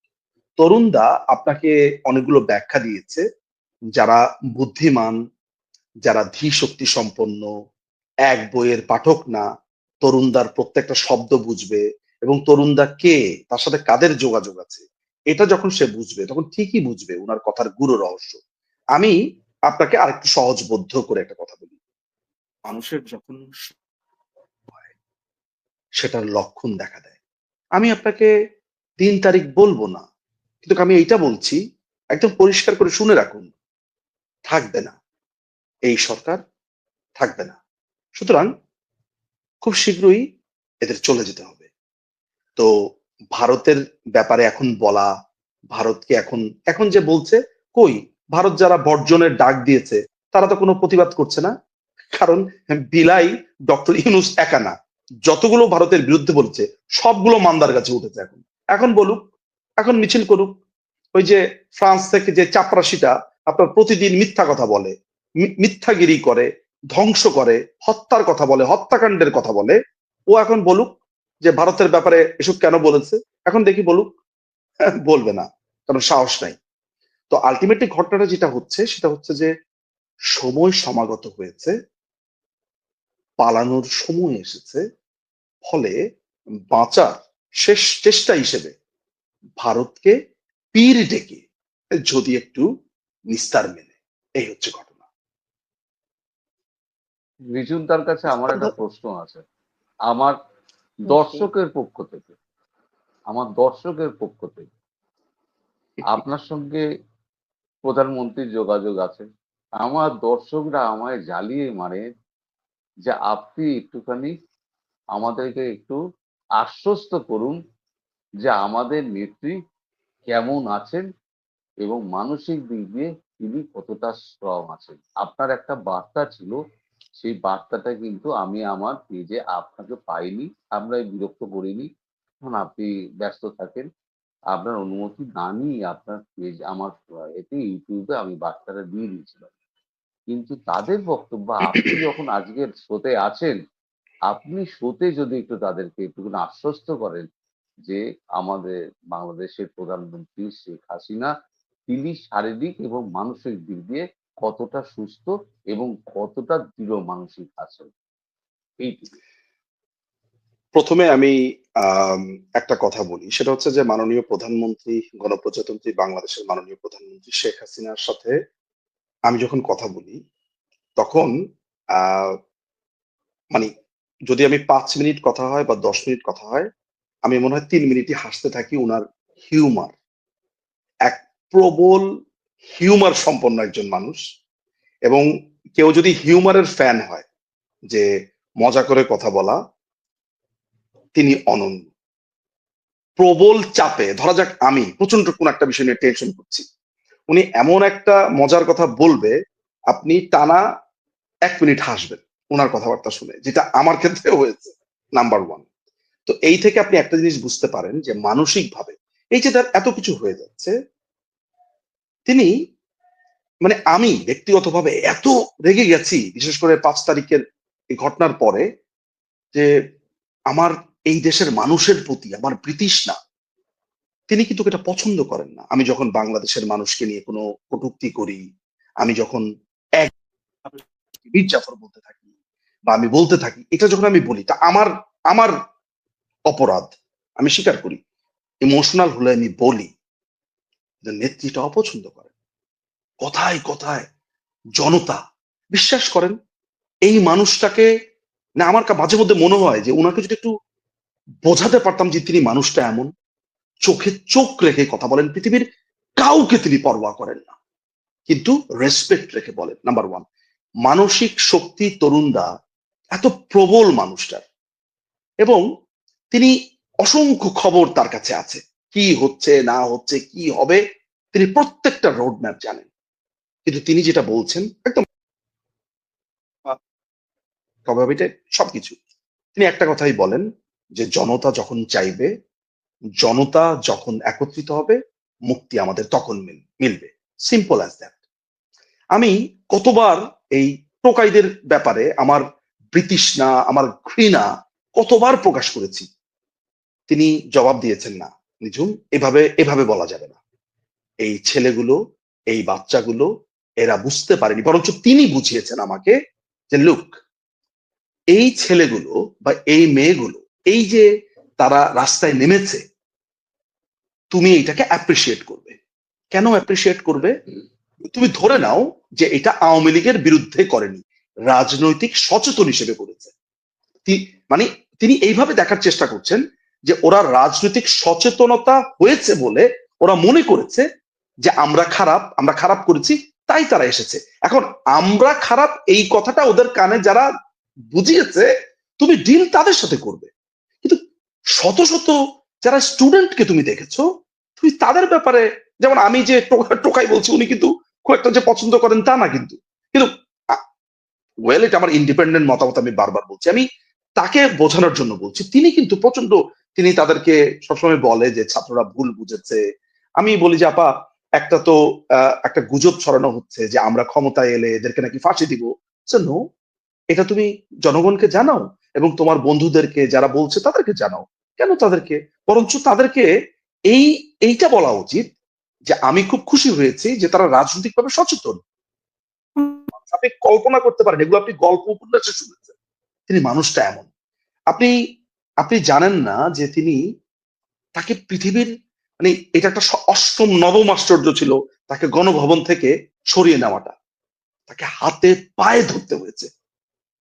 মানে কারা ধরেছে হাতে পায়ে সেটাও আমি বলবো না, তার তার পা ধরে, এমনও ব্যক্তি আছে পা ধরে তাকে খালি বলেছে, আপা আপনার কাছে আমি জানটা ভিক্ষা চাই, আপনার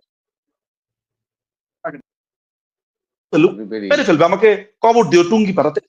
এবং মজার ব্যাপার হচ্ছে উনি খুবই নর্মাল ছিলেন। আমি একদম ফার্স্ট হ্যান্ড সোর্সে জানি। সুতরাং হ্যাঁ, অনেক তরুণরা ওনাকে বুঝতে পারেন, আমি নিশ্চিত। আপনি প্রধানমন্ত্রীকে দেখে আপনার মাঝে মধ্যে মনে হয় না যে উনি আমাদের মা খালাদের মতো? হ্যাঁ, উনি যখন কথা বলেন, আমাদের মা খালারা যেরকম কথা বলে, উনি আসলে বাংলাদেশটাকে, বাংলাদেশের মানুষকে এইখান থেকে দেখেন। তিনি ডিপ্লোম্যাটিক না। তিনি যদি ডিপ্লোম্যাটিক হতেন, তিনি হয়তোবা খুব কম কথা বলতেন। তিনি কিন্তু বলেন, অনেক কিছু বলেন। তাকে আমি কিভাবে দেখি জানেন? এ মাদারলি ফিগার হিসেবে। ফলে আমার দেখার চোখটা তার ক্ষেত্রে আলাদা। আমার মতো একটা ক্ষুদ্র মানুষ, সামান্য মানুষ, একটা কাশি দিচ্ছে, উনি বলছে যে এই তুমি কাশছো কেন? আমি একটা টিভি প্রোগ্রামে যাবো, উনি জানে, এই তুমি এতক্ষণ কথা বলছো কেন, তোমার প্রোগ্রাম আছে না? মানে একটা মাদারলি ধমক দিচ্ছে না? এই জিনিসগুলো আমার কাছে মনে হয় যে আমি তো আমার মাকে দেখতে পাচ্ছি না, আমার মাকে আমি কাছে পাচ্ছি না, আমি দেশে যেতে পারছি না, মনে হচ্ছে আমার আরেকটা মা ঠিক আমাকে দূর থেকে বা কাছ থেকে স্নেহের পরশ, এটা মানে আমার যে এই আনুগত্য, সে আনুগত্যের জন্য না, আমি কিন্তু ফিল করতে পারি।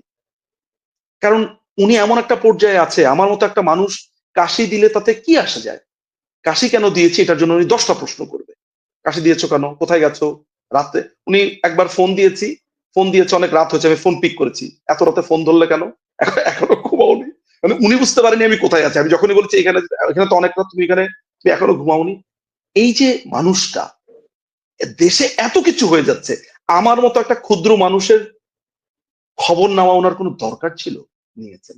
শুধু আমি না, আপনি যতগুলো মানুষ তার সাথে কথা বলেছে, প্রত্যেকের ব্যক্তিগত খোঁজ নেয়।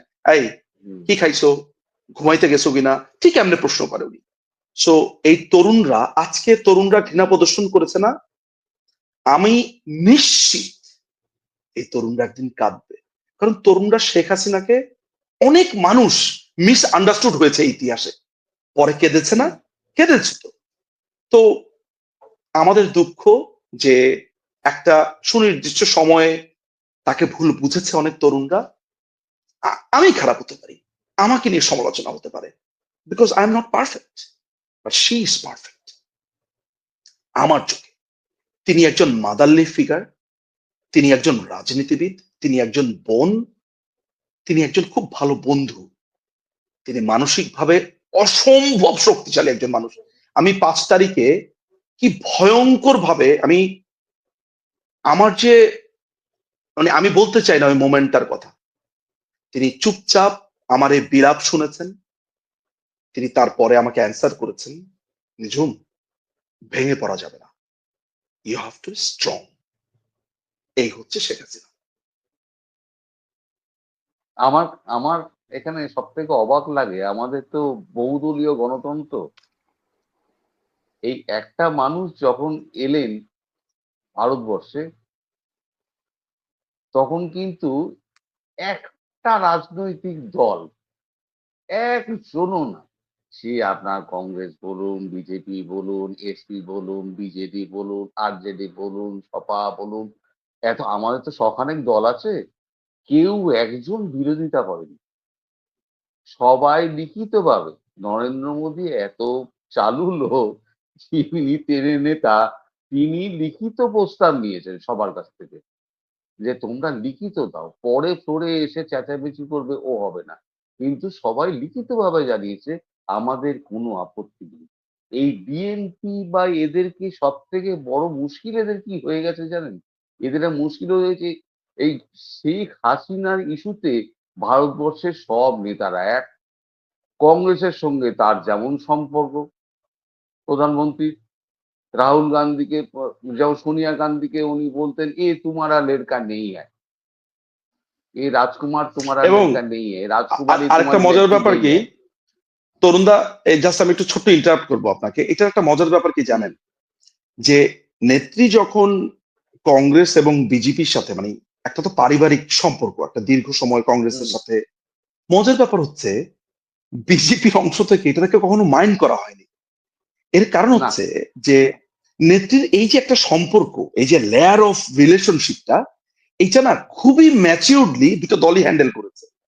কারণ ওনারা জানে যে নেত্রী কিন্তু কোনো পার্সিয়ালিটির জায়গা থেকে সম্পর্কটা না, এই যে এটাকে কি বলে জানেন, পলিটিক্যাল ম্যাচিউরিটি।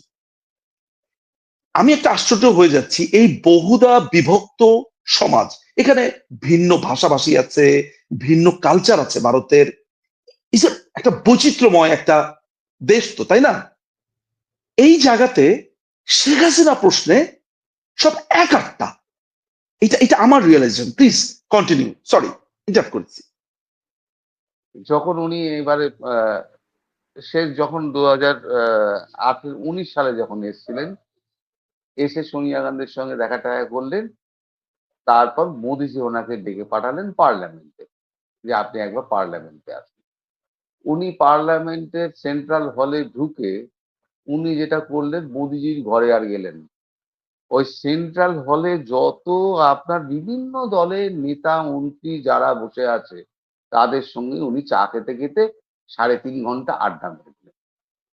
মোদিজি কিন্তু তার চেম্বারে বসে আছেন, কখন শেখ হাসিনা প্রধানমন্ত্রী আসবেন। তিনি কিন্তু এখানে বসে সমস্ত পার্লামেন্টেরিয়ানদের সঙ্গে আড্ডা মারতে শুরু করতেন। মানে কূটনৈতিক আর মানে ভাবনা চিন্তা দৃষ্টিভঙ্গি এতটা দূর, যে আমি যখন পার্লামেন্টে এসছি বহুদলীয় গণতন্ত্রে, প্রত্যেকটা দলের লোকের সঙ্গে, এমপি মন্ত্রী তাদের প্রত্যেকের সঙ্গে আমি দেখা করে আমি সম্পর্কটাকে সাজিয়ে রেখে দেবো সুন্দর করে। তবেই না আজকে এই ইস্যুতে সব এক কাট্টা হয়ে গেছে। উনি এক সুতোয় সবাইকে বাঁধতে চান, এটা হচ্ছে এক লাইনে বক্তব্য। শেখ হাসিনা এমন একটি মানুষ, আপনাদের তিনি এক সুতোতে সবাইকে বাঁধতে যান। আপনি আপনার এইটার সাথে আমি আপনাকে একটু অ্যাড করি দীপা, আমাকে আমি একটা একটা মিনিট সময় নিব। সেটা নিশ্চিত, হচ্ছে যে আপনি please please please. Bangladesh Awami League, Jubo League, তাঁতি লীগ, মৎস্য লীগ, ছাত্রলীগ, অঙ্গ আপনি আমাদের আওয়ামী লীগের রাজনীতিতে অনেক বিভক্তি আছে, ভিন্ন মত আছে, যেহেতু প্রগতিশীল একটা দল। শেখ হাসিনার কথা জিজ্ঞেস করেন তো, ওই ঘর থেকে ঘরের যত আছে শেখ হাসিনা প্রশ্নে সব এক একটা। আওয়ামী লীগের সবচাইতে পজিটিভ পয়েন্টটাই হচ্ছে শেখ হাসিনার প্রশ্নে সব এক। আপনি আপনি আপনি একদম একটা জরিপ চালান, অনেক অনেক ধরনের আলোচনা হবে। নেত্রী যদি দলে না থাকে, আমি রাজনীতি করবো না, আমি বলবো না কথা। নেত্রী নেত্রী সবকিছু, এটা আমার ইমোশনের কথা ধরতে পারেন আপনি। আমার কোনো গ্রামাটিক্যাল, আমার কোনো বইটইয়ের দরকার নেই। আমার কথা, নেত্রী, আমার নেত্রীর জন্য, নেত্রীর সম্মানের জন্য রাজনীতি করি, সিম্পল অ্যাজ দ্যাট। আমার এত কিছুর দরকার নেই। এটা আমার একার কথা আপনি ধরছেন, তার তো সমর্থ নেতাদের কাছে যান, কর্মীদের কাছে যান, অনেক রকমের আলোচনা হচ্ছে নেতা কর্মীদের মধ্যে। আপনি ভারতে কলকাতাতে একটা জরিপ চালান, 100 জনের মধ্যে 95 জন শেখ হাসিনার ভক্ত। জিজ্ঞেস করুন, বাঙালিদের কাছে যেতে হবে। আপনি আপনি এটা, আমি কলেজ স্ট্রিটে গেছি, শেখ হাসিনা। ধর্মতলাতে এসেছি, শেখ হাসিনা। নিউ টাউনে গেছি, শেখ হাসিনা। রবীন্দ্র সরোবরে গেছি, শেখ হাসিনা। যাদের সাথে কথা বলেছি, শেখ হাসিনা, শেখ হাসিনা, শেখ হাসিনা। শেখ হাসিনা ছাড়া, আমি তো আপনাকে বলছি, she is a Statesman. She নিশ্চিত তিনি যেদিন এই দেশে পা রাখবেন, বাংলাদেশ আবার ধন্য হবে। আমি নিশ্চিত বাংলাদেশ এই সম্মানটা দিতে জানে। এবং এই তরুণরা, দীপা আমি আপনাকে বলে রাখছি, এই তরুণরা বলবে আমাদের ভুল হয়েছিল, নেত্রী তোমাকে স্বাগতম। আমি আপনাকে বলছি, আপনি দেখবেন এটা হবে। আপনার সেই চাওয়া পূর্ণ হোক। আপনাদের দুজনের উদ্দেশ্যেই একটি প্রশ্ন, আমরা লাইভটি শেষ করতে চাচ্ছি। দারুণ জমে উঠেছিল আজকের আলোচনা, আর দর্শকদের কাছ থেকে আমি অনেক ফিডব্যাকও পাচ্ছি, তারা খুব এনজয় করছেন আজকের লাইভটি। প্রশ্নটি আমি পড়ছি। অবৈধ ইউনূস সরকার ক্ষমতায় আসার পর শত শত পুলিশ ও প্রশাসন ক্যাডারের কর্মকর্তাদের মামলা, অ্যারেস্ট, বাধ্যতামূলক অবসর ও এসডির মাধ্যমে কার্যত পুলিশ ও অ্যাডমিন ক্যাডারকে অকার্যকর করে দিয়েছে। সকল জঙ্গি ও দাগী আসামি ছেড়ে দিয়েছে। পাকিস্তান থেকে জাহাজে জাহাজে অস্ত্র এসেছে, আইএস জঙ্গিদের প্রশিক্ষণ দিচ্ছে। এমতো অবস্থায় বহির্বিশ্বের চাপে ওয়াকার শৃঙ্খলা নিয়ন্ত্রণে আনতে পারবেন? নিঝুম, তরুণ আপনার দা কি প্রশ্নটার মনে উত্তর হয়? দেখ, তারপরে আমি উত্তর দিব। তরুণ দা তরুণ দা। বলুন, তরুণ দা বলুন, তরুণ দার কথা আমি শুনি। মাঝে মাঝে লাইনটা কেটে গেছিল, আমি শুনতে পাইনি। আমার নেটে খুব সমস্যা হচ্ছে, যদি আরেকবার প্রশ্নটা যদি বলেন। আমি পুরো প্রশ্নটাই পড়ে শোনাচ্ছি। জিসটা অবৈধ জিসটা ইউনূস সরকার জিসটা ক্ষমতা, বললেই হবে, জিসটা বললেই হবে। এই নানা আমরা দেখেছি, একটু পুরোটাই বলতে হবে আর কি, যে একটা পুরো সিস্টেমটাকে আসলে তো ডিস্ট্রয় করা হয়েছে বা আসলে ইনঅ্যাক্টিভ রাখা হয়েছে আইএস জঙ্গিদের। এমতো অবস্থায় বহির্বিশ্বের চাপ থাকলেও ওয়াকার কি আসলে পারবেন আইন শৃঙ্খলা নিয়ন্ত্রণে আনতে পারবেন কিনা, এরকম একটা প্রশ্ন করা হচ্ছে। পুলিশ প্রশাসন এই ক্ষমতা অনেক জায়গায় তো আসলে এখন অবশ অবস্থায় আছে, আমি বলবো আর কি।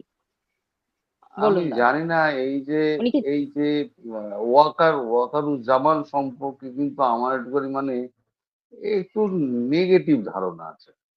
সরি ভাই, কারণ এই মানুষটা খুব ফিশি, একেবারে ওই পাকাল মাছের মতো।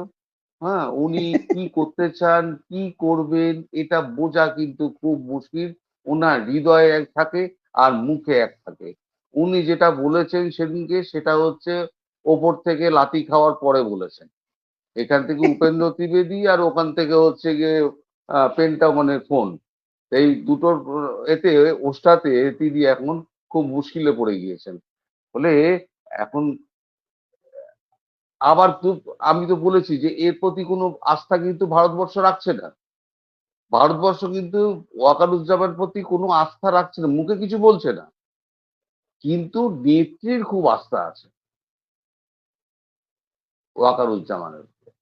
ঠিক আছে, দোভালজি বলেছেন, তাহলে আপনি কথা বলুন, আমি কম্পেয়ার করে দিচ্ছি, আপনি কথা বলুন, আমি এর মধ্যে কথা বলবো না। উনি কথা বলেছেন, উনি 7 দিনের রোড ম্যাপ দিয়েছেন। 7 তারিখ অব্দি দেখা যাক কি হয়। আমার তো মনে হয় কিছুই হবে না। তারপরে দোভালজি বলবেন 8 তারিখে কি 9 তারিখে, এবার আমার ওপর ছেড়ে দিন, আমরা যা করার করছি। এইটুকুই হবে। নিঝুম মজুমদার, এই একই প্রশ্নটা যদি আপনাকে করি। আহ আহ, শেষ শেষ শেষ লাইনটা একটু আমাকে বলুন তো, জাস্ট শেষ লাইনটা, প্রথম কথাগুলো আমার মনে আছে। বহির্বিশ্বের চাপে ওয়াকার চাইলেও কি আইন শৃঙ্খলা নিয়ন্ত্রণে আনতে পারবেন?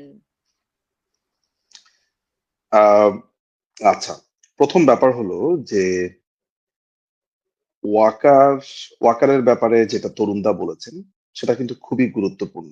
জানি না অনেকে এটা পলিটিক্যাল রেটরিক হিসেবে নিয়েছে কিনা। ওর বাম হাত কি করবে, ওর ডান হাত সেটা জানে না। এটা কিন্তু আর্মিতে খুবই একটা প্রচলিত কথা। ধরা যাক আপনার সাথে খুবই ভাবলেশীন ভাবে কথা বলছে, ভিতরে ভিতরে কি চলছে আপনি কিচ্ছু জানবেন না। এটাকে আপনি বিশেষ গুণ বলবেন নাকি বিশেষ বেগুন বলবেন, মানে গুণহীন বলবেন, আমি জানি না, বাট এটা তার একটা বৈশিষ্ট্য, নাম্বার ওয়ান। নাম্বার টু হচ্ছে আমার ব্যক্তিগত ধারণা, আমার ব্যক্তিগত ধারণা ওয়াকার সাহেব আহ, সহ্য করছেন। কেন সহ্য করছেন এইটা একটা গবেষণার বিষয়। আমার ধারণা আমরা অনেক সময় বলি না, আচ্ছা ঠিক আছে আরেকটু দেখে নেই, আরেকটু দেখে নেই, আরেকটু দেখে নেই। এর মাঝখান দিয়ে যেটা হয়েছিল যে তাকে খুবই ইরিটেট করেছিল ফয়জুল নামে, ফয়জুল নামে কোয়ার্টার মাস্টার জেনারেল, ইকবাল করিম ভুইয়া নামে একটা সাবেক সেনাপ্রধান ছিল। এই দুটো মিলে বেশ কয়েকবার একে সরানোর পায়তারা করেছিল। স্টুডেন্টদেরকে নিয়ে বসেছে, ক্যান্টনমেন্টে হামলা করার কথাও প্ল্যান করেছে, কিছু জেনারেলদের সাথে কথাবার্তা বলেছে, অনেক কিছুর চেষ্টা হয়েছে যে তাকে কোথাও নিকেশ করা যায় কিনা, অ্যাটাক করা যায় কিনা, বা ধরা যাক কোনো একটা প্রোগ্রামের মধ্যে মব অনেকগুলো মব এসে চেপে ধরা যায় কিনা, এই ধরনের অনেকগুলো প্ল্যান হয়েছে। ফয়জুর হচ্ছে হিজবুত তাহরির করা, মানে আর্মিতে যে অংশটা হিজবুতি এক্সট্রিমিস্ট তাদের একটা প্রতিনিধিত্ব করে এই ফয়জুর। তো সাম্প্রতিক সময়ে ফয়জুরকে সে টাইট দিয়েছে, নানান ভাবে সে টাইট দিয়েছে। এখন ধরেন ভেটকি মাছের মতো ফয়জুর চুপচাপ বসে আছে, তার হাত পা তাকে নানান ভাবে ওয়াকার বন্ধ করে দিয়েছে। তার যত বাপ আছে বাপরা এখন চুপচাপ। আইকেবি আইকেবি কেও টাইট দেওয়া গেছে। আইকেবি একদম রাওয়া ক্লাবে মাস্তানি করছিল আর এক্স আর্মি অফিসারদেরকে নিয়ে। এর একটা কারণ হচ্ছে এখনো ওয়াকারের বেশ কিছু ভক্ত আছে জুনিয়র লেভেলে বা এটা। যদিও আমি মনে করি ওয়াকার বিবেচনা বিহীনই কাজ করেছে, দেশকে নানান ভাবে রক্ষা করতে পারেনি, অনেক ধরনের অপরাধ সে চাইলেই বন্ধ করতে পারত। আমার ব্যক্তিগত ধারণা যে ওয়াকারের লিমিট 95-এ এসে ঠেকেছে, আরেকটু এদিক সেদিক হলেই ঘটনা ঘটে যাবে। বিষ তো মাথায় উঠে গেছে নিজুনদা, সাপ তো পায়ে ছোবল বেড়েছিল, বিষ এখন মাথায় উঠে গেছে এই সহ্য করতে করতে।